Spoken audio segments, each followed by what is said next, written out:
1, 2, 3. Kejar keinginan Tuhan lebih dari keinginan sendiri. Setiap hari kita diperhadapkan dengan pilihan. Apakah kita mau mengejar keinginan kita, kemauan kita, mengejar apa yang kita suka, mengejar apa yang menyenangkan kita, ataukah kita memilih mengejar apa yang Tuhan suka, apa yang Tuhan inginkan, walaupun seringkali apa yang Tuhan inginkan, walaupun seringkali apa yang Tuhan senang, tidak senang bagi kita.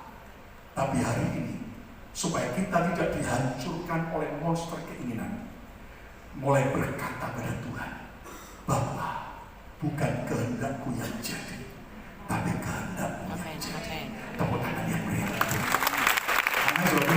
Ayo yang mau angkat tanganmu bersama saya. Katakan, bukan kehendakku yang jadi, tapi kehendakmu yang jadi. Mulai lagi 2, 3. Bukan kehendakku yang jadi, tapi kehendakmu yang jadi. Tepuk tangan yang beriman. Ayo lebih meriah lagi. Haleluya. Lihat 1 Petrus 4 ayat yang kedua. Supaya waktu yang sisa, ucapan bersama saya, waktu yang sisa. Dengar, waktu yang sisa. Saudara, kita sudah hidup di akhir zaman. Gak lama lagi Yesus akan datang kembali. Tetapi waktu yang sisa bukan cuma bicara tentang kedatangan Tuhan kedua kali, tapi saat kematian datang menjemput kita. Siapa yang menduga Melita, seorang pemuji yang masih muda, yang lagi dipakai Tuhan, lagi naik daun, walaupun daun tidak pernah membawa dia ke atas, tetapi tiba-tiba dia sakit dan mati. Kematian tidak pernah datang, saudaraku, permisi. Kematian tidak pernah mengenal waktu dan tempat. Kematian tidak pernah mengenal pendidikan dan maupun juga tidak pendidikan. Kematian tidak pernah mengenal usia. Tetapi ketika waktu yang sisa ini, dia apa? Supaya waktu yang sisa jangan kamu pergunakan menurut keinginan siapa? Manusia, tetapi menurut kehendak. Turuti, kejar keinginan Tuhan lebih daripada keinginanmu sendiri. Ayat yang terakhir, Amsal 11 ayat 28. Yuk baca sama-sama. 1, 2, 3. Keinginan orang benar. Ya, belum? Amsal 11 ayat 23. Saya baca ya. Keinginan orang benar mendatangkan bahagia semata-mata. Harapan orang fasik mendatangkan murka. Baca sama-sama. 1, 2, 3. Keinginan orang benar mendatangkan bahagia semata-mata. Terus, harapan orang fasik mendatangkan murka. Saudara, kalau keinginan kita sudah benar, hasilnya bahagia semata-mata. Hari ini, apakah saudara mau mengejar keinginan Tuhan ataukah keinginan kita? Yesus di Taman Getsemani ada pilihan untuk lari daripada jalan Tuhan, untuk lari daripada kehendak Tuhan, tapi dia berserah. Bukan kehendakku yang jadi, tapi kehendak. Terkadang kita punya kemauan untuk tetap membenci. Kita tahu harus ngampuni, tapi kita nggak mau. Terkadang kita tahu kita betul-betul harus memberi, tapi kita tidak mau. Hari ini, katakan, Lord, Tuhan, bukan kehendakku yang jadi, tapi kehendakmu. Saudara, saya beri kesaksian. Pada waktu beberapa bulan yang lalu, ada sesuatu yang viral tentang saya, di mana ada seorang yang memposting ketika saya baptis dengan celana pendek duduk di tepi kolam.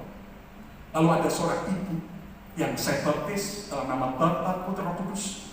Lalu saya minta dia selam sendiri masuk ke dalam kolam. Itu dicuplek pendek, lalu kemudian suatu akhirnya diviralkan. Dan di awal saya nggak mau gubris, karena saya tahu cerita di balik video klip itu. Tetapi suatu akhirnya makin berkembang jadi bola liar. Dan yang memviralkan istri gembala di sebuah gereja di Jawa Timur. Dia viralkan sampai viewernya hampir 600.000 orang. Akhirnya ada begitu banyak jemaat pengurus kami yang resah. Masuk kasih gimana? Dan akhirnya salah seorang sahabat kami Pastor Rubin Adi Abraham telepon saya, Pak Lukas, ini ada yang viral, gimana ceritanya? Saya bilang, Pak, ini full video tahun 2000. Ketika COVID, pandemi, kami diperintahkan Tuhan untuk memberi makan kepada banyak orang. Dan siang itu sama. Dan saya itu pagi dengan tim, termasuk isi saya, kami digerakkan Tuhan bagi makanan kepada banyak orang-orang yang membutuhkan. Ketika mereka dalam keadaan sudah desperate, nggak ada harapan. Dan saudaraku, pagi itu saya dengan tim, kami naik turun truk, turunkan susu, bahan makanan untuk disiapkan, dibagi. Jadi keringetan dan panas. Dan tiba-tiba ada seorang ibu yang sudah saya injili. Dan dia terima Yesus. Tapi hari itu dia telepon, Pak Pendeta, boleh enggak hari ini saya dibaptis segera? Saya siap dibaptis. Wah, saya pikir gimana nih? Ya kan, saya belum dalam posisi itu. Lalu kemudian akhirnya saya tanya kepada seorang jemaat yang lagi renovasi rumah, tinggal sementara di hotel. Saya tanya, boleh enggak kita pinjam kolam renang di hotelmu yang kamu tinggal? Ditanyakan boleh. Kalau saya bilang boleh enggak, dengan cara karena kita baru bagi makanan, saya ketemu dengan banyak orang, takutnya saya kemudian kena COVID dan sebagainya. Gimana kalau baptisnya dengan cara seperti Ibu Nisbi, pokoknya hari ini saya mau dibaptis Pak Pendeta. Makanya saya akan dibaptis dengan cara yang jauh, ya kan? Tapi saya lakukan sesuai dengan firman Tuhan. Saya pakai celana pendek bukan karena saya tidak menghargai sakramen baptisan, dan karena saya besok kerja bersama-sama tim membagi makanan. Dan oleh kemurahan Tuhan, sejak 2020 sampai hari ini, kami gereja tetap bisa bagi makanan untuk bangsa-bangsa. Segala kemuliaan bagi Tuhan. Kalau Anda lihat di Instagram saya, tiap Kamis pagi kami bagi makanan sampai hari ini kepada begitu banyak orang. Tuhan Yesus baik. Nah, tetapi saudara sekalian, akhirnya beberapa teman-teman yang di Indonesia juga bilang, Pastor Lukas, Ibu Pendeta ini sudah melakukan pencemaran nama baik, dan dia sudah bisa terjerat hukum undang-undang untuk dijerat secara hukum. Kita tunggu Pastor Lukas bertanya, ya kita proses hukum dan ibu itu akan segera tertangkap. Saya bilang tunggu dulu. Saya hamba Tuhan, kita anak Tuhan. Saya coba kontak ibu itu. Awalnya dia berkelit, akhirnya saya tanya, Bu, jujur, yang sudah nonton sudah 600.000 orang, dan beredar sebuah, kita baru waktu itu Anda tahu tentang Kristen progresif.